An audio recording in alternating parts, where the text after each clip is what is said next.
हुई थी sustainable goals में। आज याद करिए, जिस राज्य में आजादी के समय 2 मेडिकल कॉलेज थे, जिस राज्य ने 1947 से लेकर 2017 तक केवल 40 मेडिकल कॉलेज का निर्माण निजी क्षेत्र में और सरकारी क्षेत्र में बनाए हो, वह राज्य 8 वर्ष में 40 नए मेडिकल कॉलेज और 2 एम्स का निर्माण करने में सफल हुआ है। हर जनपद में डायलिसिस की सुविधा उपलब्ध करवाने में, हर जनपद में ब्लड ट्रांसफ्यूजन के लिए ब्लड एप्रेसिस यूनिट लगाने में सफल हुआ है। वह राज्य है जिसने अपने यहां ट्यूबरक्लोसिस को पूरी तरह मुक्त करने के एक नए अभियान को प्रधानमंत्री मोदी जी के साथ जुड़ करके अब तक 7,700 अधिक ग्राम पंचायतों को ट्यूबरक्लोसिस से मुक्त करने की घोषणा कर दी है और लगातार इस दिशा में प्रयास हो रहा है। हर राष्ट्रीय मिशन हमारे जीवन का हिस्सा बनना चाहिए। आज उस दिशा में कार्य हुए हैं। कृषि के क्षेत्र में सस्टेनेबल डेवलपमेंट गोल्स पर हुई चर्चा का परिणाम है कि आज कृषि को, हमारे अन्नदाता किसानों को प्रधानमंत्री किसान सम्मान निधि का लाभ प्राप्त हो रहा है। प्रधानमंत्री कृषि बीमा योजना का लाभ मिल रहा है। सॉइल हेल्थ की सुविधा प्राप्त हो रही है। प्रधानमंत्री कृषक बीमा, कृषि सिंचाई योजना का लाभ प्राप्त हो रहा है और कृषि विज्ञान केंद्रों के माध्यम से नई तकनीक और नए बीज को आगे बढ़ाने का भी लाभ मिल रहा है। और लखनऊ में उन्नत नस्ल के बीज, उन्नत किस्म के बीज हमारे अन्नदाता किसानों को प्राप्त हो, जिनकी उनकी लागत को कम किया जा सके। इसके लिए पूर्व प्रधानमंत्री भारत रत्न चौधरी चरण सिंह जी के नाम पर एक सीड पार्क का निर्माण हम लखनऊ में ही करने जा रहे हैं। जल संसाधनों की व्यवस्था हो, उसका बेहतर उपयोग हो। एक और हर घर नल और दूसरी तरफ 23 लाख हेक्टेयर से अधिक सिंचन की क्षमता अर्जित करना, यह उत्तर प्रदेश ने करके दिखाया। पिछले 8 वर्ष में करके दिखाया है। 15 लाख से अधिक अन्नदाता किसानों के लिए फ्री में ट्यूबवेल का कनेक्शन उन्हें उपलब्ध करवाया गया। बिजली का भुगतान सरकार करेगी, लेकिन अन्नदाता किसान की लागत कम होगी तो किसान के चेहरे पर खुशहाली है। तो चौधरी साहब के अनुसार देश अपने आप खुशहाल हो जाएगा और उन्हीं भावनाओं को हम लोगों ने इसके माध्यम से आगे बढ़ाने का, स्किल डेवलपमेंट के माध्यम से उत्तर प्रदेश के युवाओं को आगे बढ़ने की नई संभावनाओं और उनके रोजगार के साथ जोड़ने का कार्यक्रम। और इसीलिए सरकार ने तय किया है, हम लौह पुरुष सरदार वल्लभ भाई पटेल की स्मृति में उनके नाम पर हर जिले में एम्प्लॉयमेंट जोन की स्थापना करेंगे। लगभग 100 एकड़ क्षेत्रफल में फैले हुए इस एम्प्लॉयमेंट जोन में न केवल उद्योग की सभी प्रकार की तकनीक को देंगे, बल्कि स्किल डेवलपमेंट के माध्यम से आज की न्यू एज टेक्नोलॉजीज के साथ हम अपने युवाओं को जोड़ने का काम करेंगे और इस पर सरकार ने कार्य आगे बढ़ाया है। इंफ्रास्ट्रक्चर के लिए कैसे मॉडल होने चाहिए। उत्तर प्रदेश का एक्सप्रेसवे, जिस राज्य में 2 एक्सप्रेसवे हुआ दो भी पूरे एक्सप्रेसवे नहीं थे, आज उस राज्य में 7 एक्सप्रेसवे वर्तमान में 8 वर्ष में क्रियाशील हुए हैं। 5 पे काम चल रहा है और 10 नए एक्सप्रेसवे के लिए सर्वे की कार्रवाई आगे बढ़ चुकी है। प्रदेश में एयरपोर्ट 2 थे, आज 16 एयरपोर्ट फंक्शनल हैं, क्रियाशील हैं। इंटरनेशनल एयरपोर्ट एक नया 5वां एयरपोर्ट जेवर गौतम बुद्ध नगर जनपद में बन रहा है, जो उत्तर प्रदेश की आर्थिक शक्ति के एक नए गढ़ के रूप में प्रस्तुत हुआ है। बहनों और भाइयों, आज उत्तर प्रदेश सर्वाधिक मेट्रो संचालित करने वाला राज्य है। देश की पहली रैपिड रेल संचालित करने वाला राज्य है। आज उत्तर प्रदेश देश के अंदर सर्वाधिक रेलवे नेटवर्क वाला राज्य है। सबसे बड़ा एक्सप्रेसवे के नेटवर्क के रूप में आज उत्तर प्रदेश की पहचान हो रही है। आज बेहतरीन इंफ्रास्ट्रक्चर के साथ उत्तर प्रदेश की पहचान हो रही है।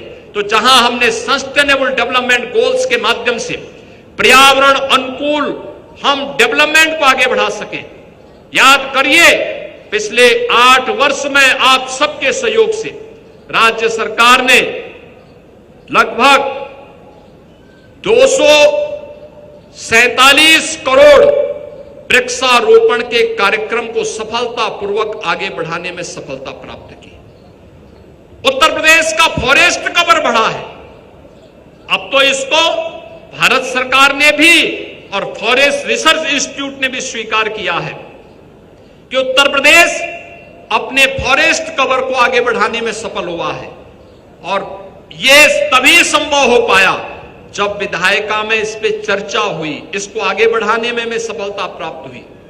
आज उत्तर प्रदेश ने पिछले, आपने देखा होगा, 13 और 14 अगस्त को पूरी रात्रि भर उत्तर प्रदेश विधायिका में एक नए मुद्दे पर चर्चा हुई। प्रधानमंत्री जी के एक नए संकल्प के साथ उत्तर प्रदेश विधायिका ने चर्चा की और चर्चा थी विकसित भारत, विकसित उत्तर प्रदेश, आत्मनिर्भर भारत, आत्मनिर्भर उत्तर प्रदेश। आत्मनिर्भरता के इस लक्ष्य को प्राप्त करने के लिए स्वदेशी, वोकल फॉर लोकल के इस अभियान के साथ हम सबको मिलकर के कार्य करना होगा। उस अभियान के साथ आगे बढ़ना होगा। इसके लिए 3 थीम पर हम लोगों ने कार्य करना प्रारंभ किया है। अर्थ शक्ति पर, सृजन शक्ति पर और जीवन शक्ति को लेकर के 12 सेक्टर चिन्हित किए हैं। इन 12 सेक्टर को लेकर के आज राज्य सरकार इस दिशा में कार्य कर रही है। बहुत शीघ्र हम प्रदेश के अंदर के उन बुद्धिजीवियों के साथ जिनमें रिटायर्ड आईएएस, रिटायर्ड आईपीएस, विश्वविद्यालयों के कुलपतिगण, पूर्व कुलपतिगण, पूर्व प्राध्यापकगण, विषय विशेषज्ञगण, कृषि हो या फिर जीवन के अलग अलग सेक्टर में जिनके पास एक व्यापक अनुभव है, विशेषज्ञता है, उन सभी के अनुभव को लेकर के 500 ऐसे विशेषज्ञों की एक सूची तैयार करके उनके साथ बैठने वाले हैं। वे हर विश्वविद्यालय में जाएंगे, हर महाविद्यालय में जाएंगे। हमारा हर जनप्रतिनिधि हर अपने अपनी विधानसभा में, अपने अपने संसदीय क्षेत्र में वहां के नागरिकों के साथ बैठेगा, समाज के अलग अलग तबके के साथ, कोई महिलाओं के साथ, कोई युवाओं के साथ, कोई श्रमिकों के साथ, कोई व्यापारियों के साथ, कोई उद्यमियों के साथ, कोई हस्तशिल्पियों के साथ, कोई कारीगरों के साथ, उनके साथ बैठ करके और विकसित भारत के इस रोड मैप को कैसे हमें आगे लेके चलना है, विकसित उत्तर प्रदेश के इस रोड मैप पर चर्चा करके उनके बहुमूल्य सुझावों को आगे बढ़ाएगा। हमारा प्रयास है 5 प्रदेश के अंदर हर परिवार का एक सुझाव, कम से कम एक सुझाव हमें जरूर प्राप्त हो और हर सुझाव के बाद यहां पर एक टीम उनका मूल्यांकन करेगी। नीति आयोग के साथ हम उसका मूल्यांकन करेंगे। हर जनपद में प्राप्त होने वाले सुझावों में भी 3 सुझावों को हम सेलेक्ट करेंगे कि उस जनपद के लिए और प्रदेश के लिए इसकी क्या भूमिका होगी और उन्हें पुरस्कृत करने की भी घोषणा हम वहां पर करेंगे, उन्हें सम्मानित करेंगे। राज्य के अंदर ऐसे 5 महत्वपूर्ण सुझावों को हम चयन करके उनको भी पुरस्कृत करने का काम किया जाएगा, जिसके कारण आने वाले समय में अगले 3 महीने के अंदर उत्तर प्रदेश अपना विजन डॉक्यूमेंट बना करके विकसित भारत की तर्ज पर विकसित उत्तर प्रदेश के निर्माण के लिए 2047 तक देश की आजादी के शताब्दी महोत्सव पर उत्तर प्रदेश एक विकसित प्रदेश होगा। गरीबी उन्मूलन की दिशा में जीरो पॉवर्टी के लिए पिछले स्वाधीनता दिवस के अवसर पर हमने घोषणा की थी और मुझे बताते हुए प्रसन्नता है, प्रदेश के अंदर 15 लाख ऐसे परिवारों को हम लोगों ने चिन्हित किया है। उनको योजनाओं के साथ जोड़ने की कार्रवाई प्रारंभ हो चुकी है और बहुत शीघ्र इन 15 लाख लोगों को, हर परिवार के एक सदस्य को कोई ना कोई रोजगार या नौकरी के साथ जोड़ने के कार्यक्रम को भी सरकार मजबूती के साथ आगे बढ़ाने का कार्य करने जा रही है। और मेरा मानना है आने वाले समय में उत्तर प्रदेश अपने शॉर्ट टर्म, मीडियम टर्म और लॉन्ग टर्म प्लानिंग के तहत 29-30 तक गरीबी मुक्त उत्तर प्रदेश के लक्ष्य को प्राप्त करने में सफल होगा तो 2047 में विकसित भारत का विकसित उत्तर प्रदेश बन करके दिखाएगा, देश की अग्रणी अर्थव्यवस्था के रूप में अपने आप को प्रस्तुत करेगा। उत्तर प्रदेश को हम लोग आध्यात्मिक विरासत का और आधुनिक विकास के एक बेहतरीन संगम के रूप में प्रस्तुत करके दुनिया के सामने उत्तर प्रदेश के नागरिकों को आज के अनुरूप प्रस्तुत करने में सफल हो पाएंगे।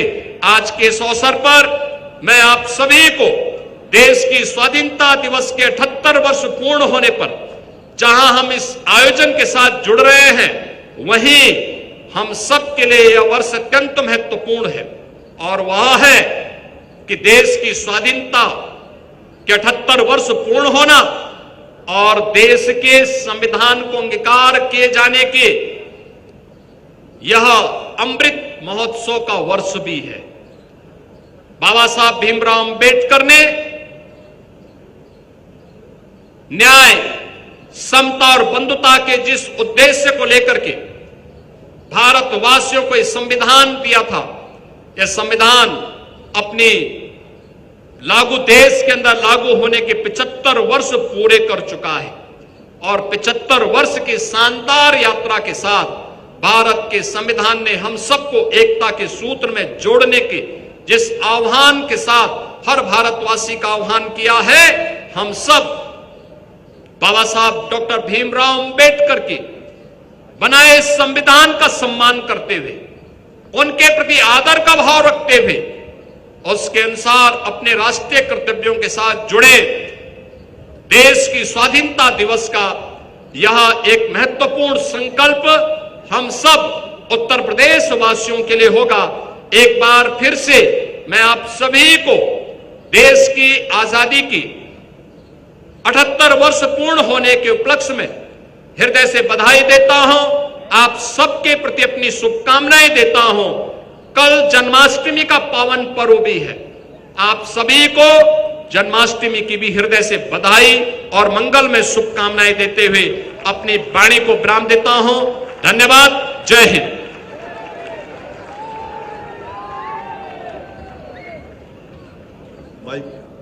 भारत माता की, भारत माता की।